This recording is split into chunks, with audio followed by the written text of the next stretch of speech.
Hi friends, ఎలా ఉన్నారు? ఈరోజు మనం క్యాబేజీ తోటి చాలా రుచికరంగా పచ్చడి తయారు చేసుకుందాం. నేను ఒక చిన్న ముక్క క్యాబేజీ తీసుకున్నాను. శుభ్రంగా కడిగి ఇలా కట్ చేసుకొని బౌల్లో పెట్టుకోండి. కరివేపాకు ఒక 2 రెమ్మల కరివేపాకు తీసుకోవాలి. ధనియాలు 1 స్పూను, జీలకర్ర 1/2 టీ స్పూను, సరిపోయినంత ఉప్పు, అలాగే చింతపండు, నిమ్మకాయ సైజు చింతపండు తీసుకోండి. పచ్చిశనగపప్పు 1/2 టీ స్పూను, మినప్పప్పు 1/2 టీ స్పూను, ఎండుమిర్చి ఒక 20 తీసుకోండి. ఈ పచ్చడికి కొంచెం కారం ఎక్కువ ఉంటే బాగుంటుంది. వెల్లుల్లిపాయ ఒక పాయ తీసుకోండి. ఉల్లిపాయ ఒక చిన్న మీడియం సైజు ఉల్లిపాయ తీసుకొని ఇలా కట్ చేసుకొని ఉంచుకోండి. ఇప్పుడు మనం పచ్చడి రెడీ చేసుకుందాం. గ్యాస్ ఆన్ చేసుకొని బాండి పెట్టుకొని 1 స్పూన్ ఆయిల్ వేసుకొని పచ్చిశనగపప్పు, మినపప్పు వేసుకొని ఈ పోపుని కొంచెం వేపుకుందాం.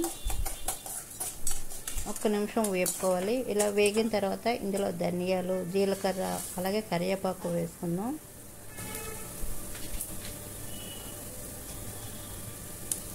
కరివేపాకు వేసిన తర్వాత ఒకసారి కలుపుతూ వేపుకోండి. ఈ పచ్చడికి మనకి కొంచెం కారం ఎక్కువ ఉంటే బాగుంటుంది. అందుకు ఎండుమిర్చి మీరు తినే కారాన్ని బట్టి వేసుకోండి. పోపు వేగిన తర్వాత ఎండుమిర్చి వేసుకోండి. ఎండుమిర్చి కూడా ఇలా కట్ చేసుకొని వేసుకుంటే బాగా వేగుతుంది. గ్యాస్ మీడియంలో పెట్టి కలుపుతూ చక్కగా ఈ పోపునంతా వేపుకోండి. చూడండి, ఈ పోపు అంతా వేగింది కదా. దీన్ని ఒక ప్లేట్లో తీసుకుందాం. ఇదే బాండీలోనే 1 స్పూన్ ఆయిల్ వేసుకోండి. ఆయిల్ వేసిన తర్వాత క్యాబేజీ వేసుకోవాలి. ముందుగా మనం కట్ చేసి ఉంచుకున్నాం కదా, క్యాబేజీ వేసుకొని గ్యాస్ మీడియంలో పెట్టి ఇలా కలుపుతూ వేపుకోండి. క్యాబేజీ కొంచెం ఎక్కువ వేగక్కర్లేదు, కొద్దిగా వేగితే సరిపోద్ది. ఈ పచ్చడి కూడా మనం రోట్లో చేసుకుంటే చాలా రుచికరంగా ఉంటుంది.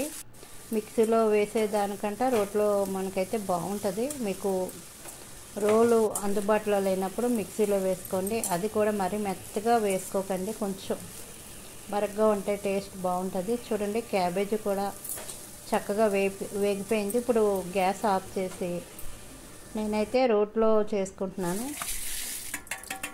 రోట్లోని ముందుగా మనం ధనియాలు, జీలకర్ర, ఎండుమిర్చి ఇవన్నీ వేసుకున్నాం కదా, ఇవి వేసుకొని ఇవన్నీ బాగా చల్లారిన తర్వాత రోట్లో వేసుకొని చక్కగా దంచుకోండి. దీన్ని మెత్తగా పొడి కింద దంచుకోవాలి. ఇలా మనం దంచేటప్పుడు కొంచెం టైం ఎక్కువ పడుతుంది, కానీ పచ్చడి మాత్రం చాలా రుచికరంగా ఉంటుంది. ఈ పచ్చడి రైస్లోకి అయితే చాలా చాలా బాగుంటుంది. తప్పకుండా ఒకసారి మీరు క్యాబేజీని నేను చెప్పిన విధంగా పచ్చడి తయారు చేసుకోండి. చాలా రుచికరంగా ఉందంటారు. అది కూడా నేను రోట్లో చేసుకున్నాను కదా, చాలా చాలా బాగుంది. చక్కగా ఎండుమిర్చి ఇవన్నీ మెత్తగా పొడి చేసుకోవాలి. మీకు పొడి చేసిందో చూపిస్తాను.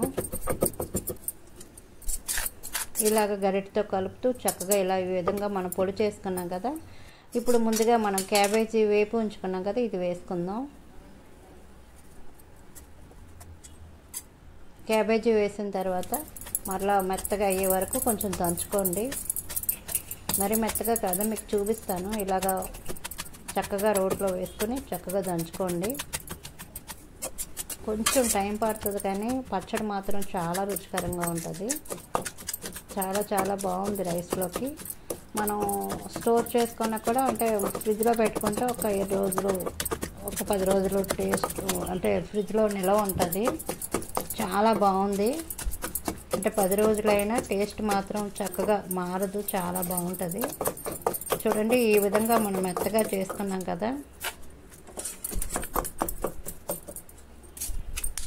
ఇలా గరిటెతో కలుపుతూ చక్కగా ఈ విధంగా మనం మెత్తగా చేసుకోవాలి.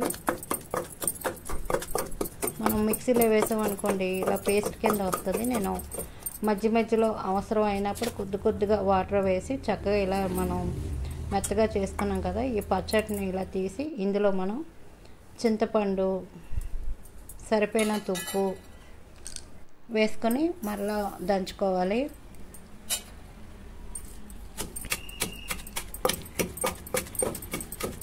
చింతపండు కొంచెం నేను వాటర్లో నానబెట్టి వేసుకున్నాను.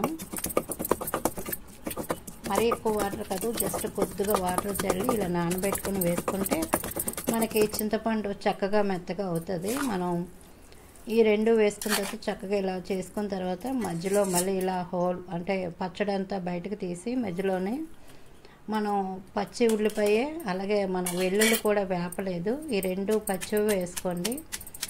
వెల్లుల్లి ఉల్లిపాయ వేసిన తర్వాత మరలా ఒకసారి దంచుకోండి. అక్కడక్కడ ముక్కలు తగిలి మన పచ్చడి కలుపుకునేటప్పుడు టేస్ట్ బాగుంటుంది. నేనైతే ఉప్పు చూసుకుంటున్నాను, ఉప్పు కరెక్ట్గా సరిపోయింది. ఉప్పు చాలలేదనుకోండి ఇప్పుడే మీరు వేసుకోండి. ఈ పచ్చడి అంతా అయిన తర్వాత ఒక బౌల్లో తీసుకుందాం. చక్కగా నాకు ఉప్పు పులుపు కారం ఇవన్నీ కరెక్ట్గా సరిపోయి ఈ పచ్చడిని ఒక బౌల్లో తీసుకొని ఇప్పుడు పోపు పెట్టుకుందాం.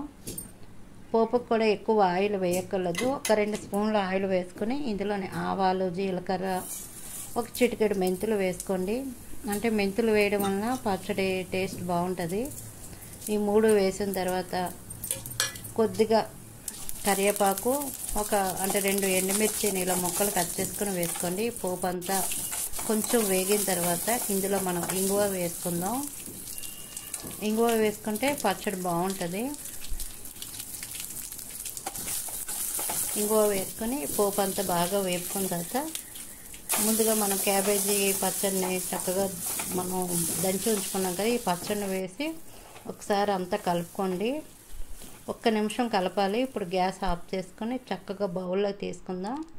రైస్లోకి చాలా బాగుంటుందండి, చాలా బాగుంటుంది రైస్లోకి. మనం ఇలా పచ్చడి చేసుకుని చక్కగా డబ్బాలో పెట్టుకుని ఫ్రిడ్జ్లో పెట్టుకున్నామంటే చక్కగా 10 రోజుల పాటు నిల్వ ఉంటుంది. తప్పకుండా నేను చెప్పిన విధంగా ట్రై చేయండి, చాలా బాగుంది అంటారు.